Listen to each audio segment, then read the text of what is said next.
Ercole Amante was first commissioned for Louis XIV, the Sun King, to celebrate his marriage to Marie Therese of Spain.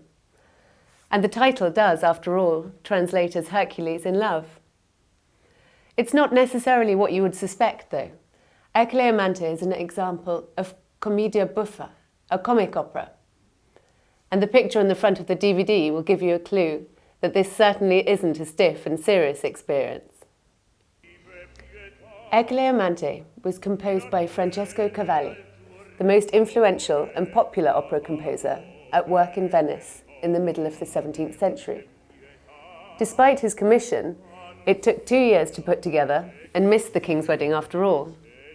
But when it was finally staged in 1662, Ercole Amante was the most spectacular opera ever produced. This 2009 production by the Dutch National Opera doesn't lack spectacle either. It's a contemporary vision of the opera, directed with a flair for the surreal by David Alden and conducted by acclaimed master of the dramatic Baroque style, Ivor Bolton. Luca Pizzaroni takes the title role of Ercole. That's him on the cover, transformed into a life-size He-Man action figure with a gravity-defying cascade of hair. And Veronica Cangemi plays opposite him as Iole.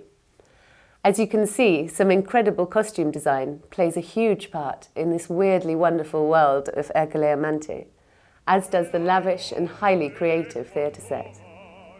The plot is a somewhat complex hybrid of the Trachiniae, a Greek tragedy written by Sophocles, and the 9th book of Metamorphoses by Ovid.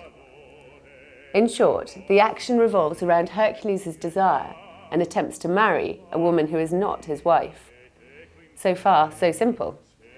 Complications arise when it transpires that Hercules' new beloved is already being wooed by his son.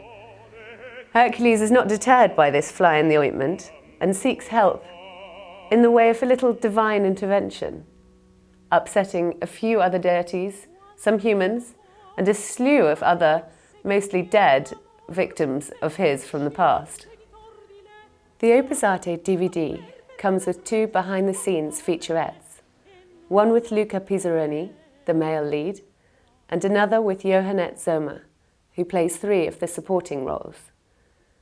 These are a fascinating glimpse into the machinations of rehearsals, including some slightly shocking revelations about just how long the singers get to learn their lines. There's also a cast gallery to familiarise yourself with the players, and an illustrated synopsis, handy for getting your head around the twists and turns of the plot in advance.